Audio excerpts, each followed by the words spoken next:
Madalena, com você. Olá, boa noite. A proximidade com o feriado faz com que autoridades alertem sobre o risco de viagens em tempos de pandemia. E seguir essas medidas restritivas para se proteger da Covid-19 tem influenciado a nossa vida em todos os sentidos. Quem foi aos mercados nos últimos dias gastou mais para comprar o que seria o básico. E a explicação para esse aumento está na lei básica da economia, oferta e demanda. Campo Grande apresenta um nível de alerta máximo para a Covid-19. Em Mato Grosso do Sul, quase 1.300 servidores internos das unidades prisionais já testaram positivo para a Covid-19.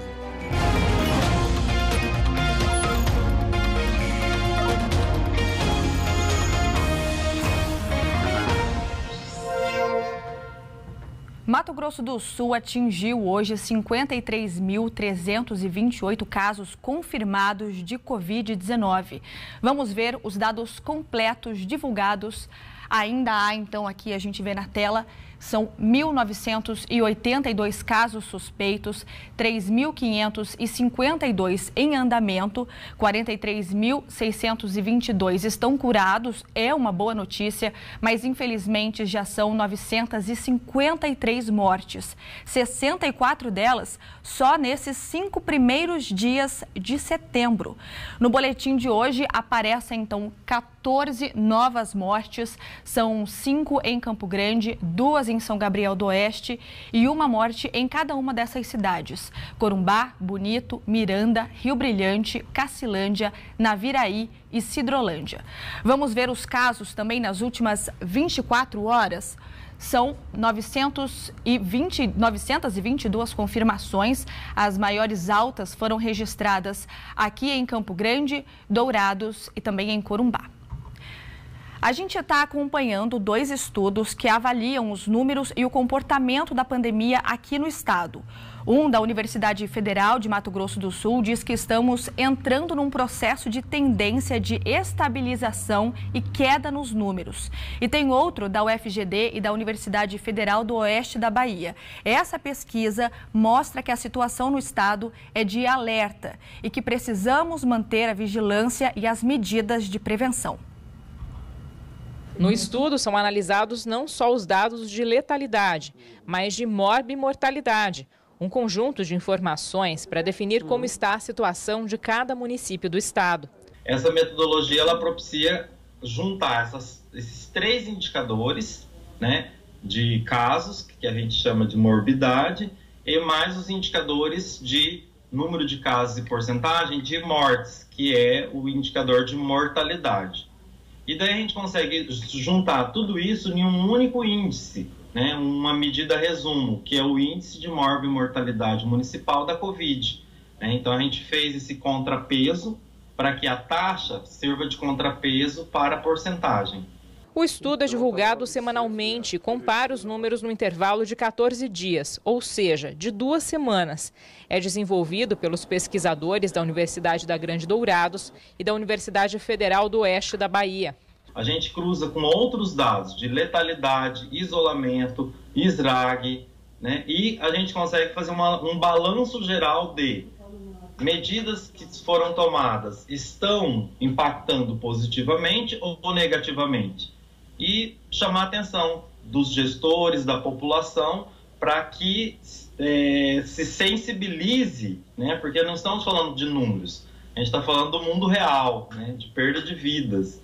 Não adianta só aumentar leitos, nós compreendemos que não adianta criar uma dicotomia entre o discurso da economia e da saúde, não adianta, os dados são irrefutáveis.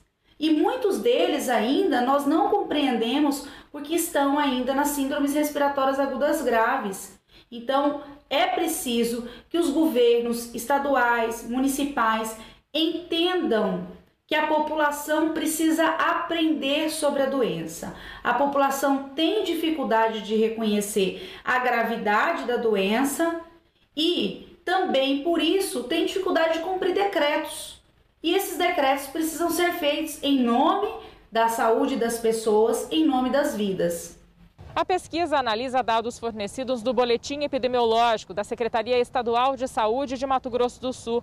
Servem para que as prefeituras possam avaliar a situação atual e adotar medidas eficazes para tentar barrar o avanço da Covid-19.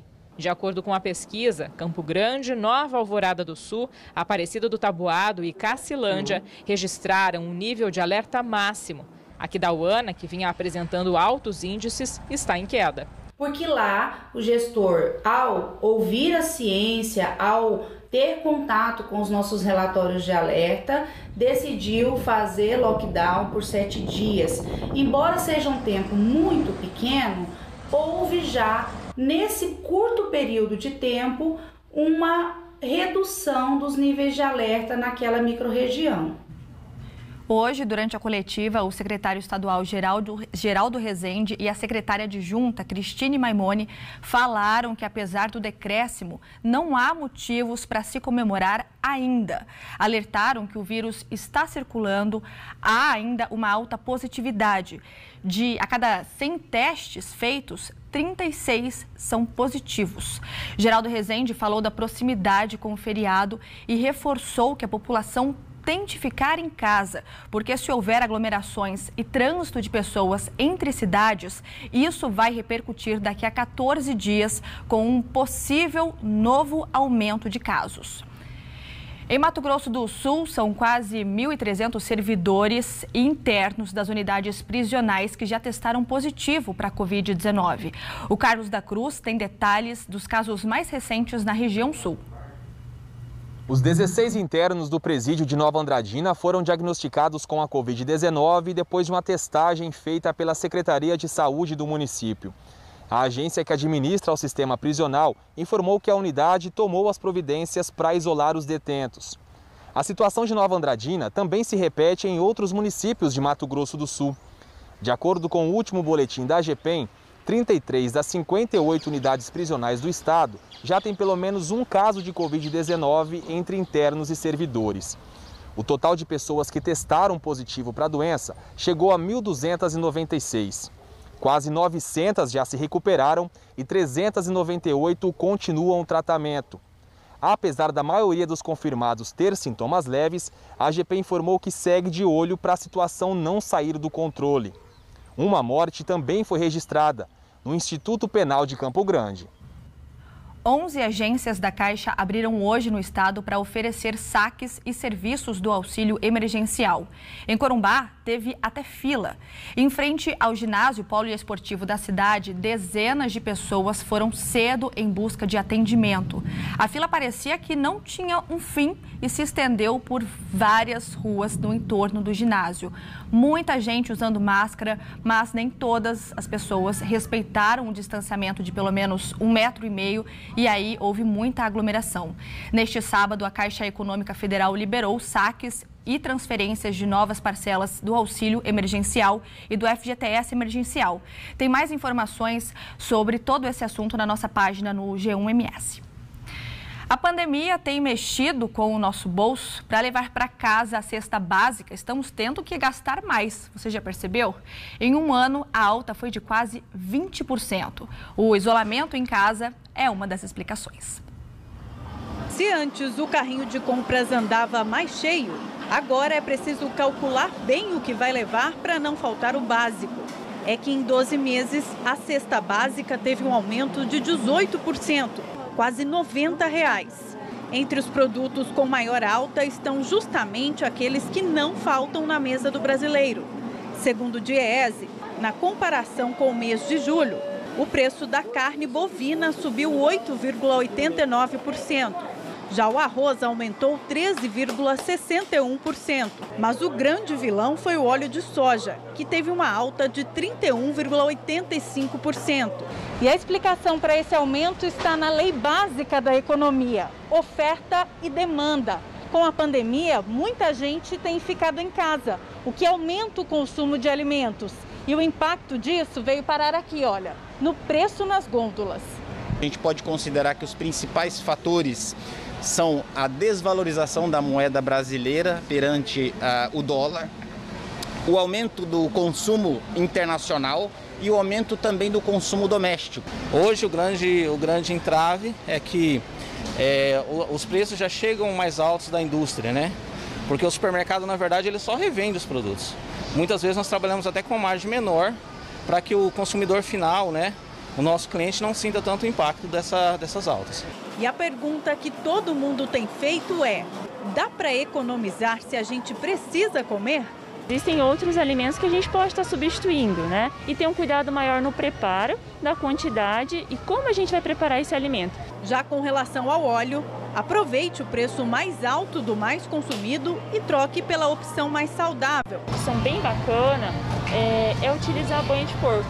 Independente do tipo de gordura, óleo que a gente utilize, é muito importante cuidar da quantidade. Claro que não pode faltar a orientação de sempre. Evite desperdícios. Rever a forma que você está preparando e o quanto você prepara também desses alimentos. A seguir, polícia ainda não tem identificação de casal morto a tiros em Campo Grande. E imagens internas da padaria que foi atingida por uma carreta desgovernada essa semana mostram o desespero de clientes e funcionários. Até já. Na TV Morena.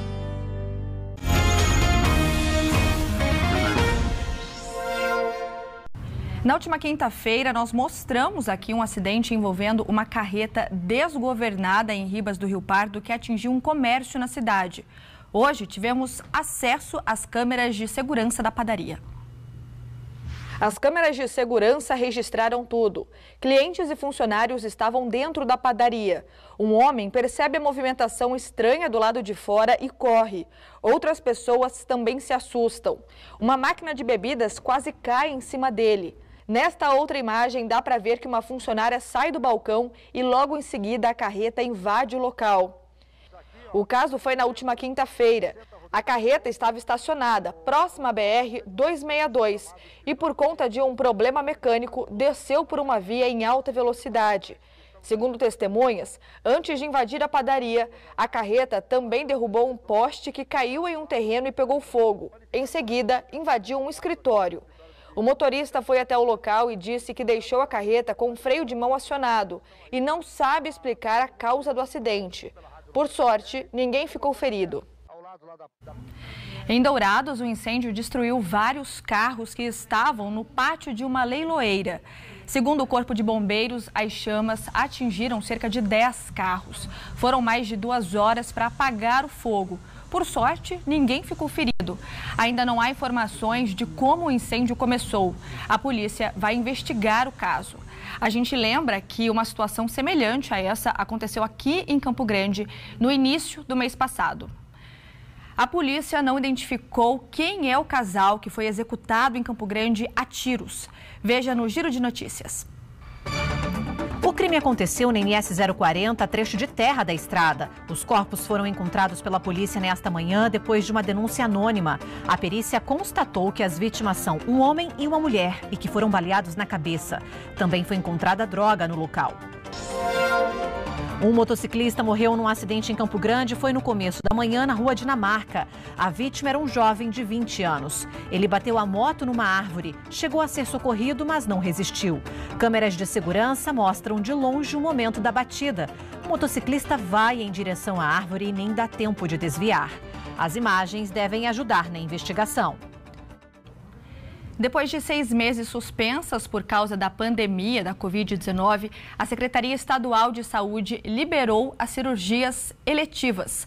Mariana chega ao vivo aqui com a gente. É uma boa notícia para quem estava na fila há tanto tempo, né, Mariana? Mas há alguns critérios para que essas cirurgias voltem a acontecer. Boa noite. Isso, Camila, tem sim, viu? Boa noite a todos. Foi publicada uma resolução que libera as cirurgias eletivas, tanto em hospitais públicos quanto particulares. Só as cirurgias estéticas continuam suspensas. Para essa retomada, os hospitais precisam seguir vários critérios, como o número de leitos hospitalares, tanto de UTI quanto regulares e de retaguarda, equipamentos de proteção individual adequados, insumos, ventiladores mecânicos e equipe treinada. O hospital vai ter que ter ainda a disponibilidade de testes RT-PCR em tempo real para proteger paciente e equipe. Os hospitais também terão que levar em conta os critérios de agendamento. Quem já teve a cirurgia adiada ou cancelada, por exemplo. Segundo a Secretaria de Estado de Saúde, o retorno das cirurgias é necessário para evitar que a fila de pacientes aumente muito e isso acabe trazendo risco de colapso para o sistema de saúde. Agora, para que haja cirurgia, é importante que os estoques de sangue estejam em bons níveis para poder atender essa demanda. Na segunda-feira, feriado, o Hemosul estará fechado e hoje, primeiro sábado do mês, o atendimento foi ampliado por lá. Qual o seu tipo sanguíneo? Seja qual for a sua resposta, o Hemosul está precisando. Então você pode fazer como esse pessoal aí e ajudar também. Os estoques estão críticos. A doação é por ordem de chegada. Também é possível agendar para evitar aglomerações. O Hemosul está tomando todas as medidas de segurança para a prevenção do Covid-19, disponibilizando o álcool gel 70 antes, durante as coletas de sangue e também higienizando todas as cadeiras de coletas a cada doação de sangue. Por causa da pandemia do novo coronavírus, o Hemosul não está recebendo doadores com a mesma frequência. Nos últimos meses, o movimento caiu 40% e isso reflete diretamente no trabalho dos hospitais. A Santa Casa de Campo Grande, por exemplo, está recebendo muitos casos de pacientes que não têm Covid. Por isso, a demanda por sangue cresceu na primeira metade do ano, se comparado com o mesmo período de 2019.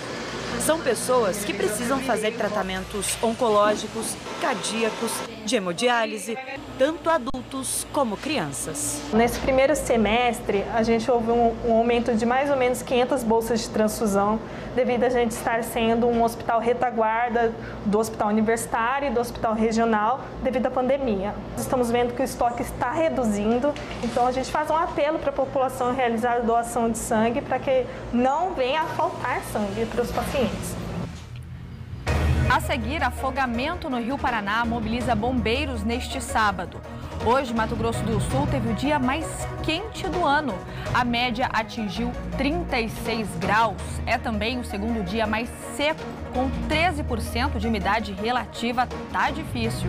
A gente traz os detalhes daqui a pouquinho da previsão do tempo para você. Totalmente demais.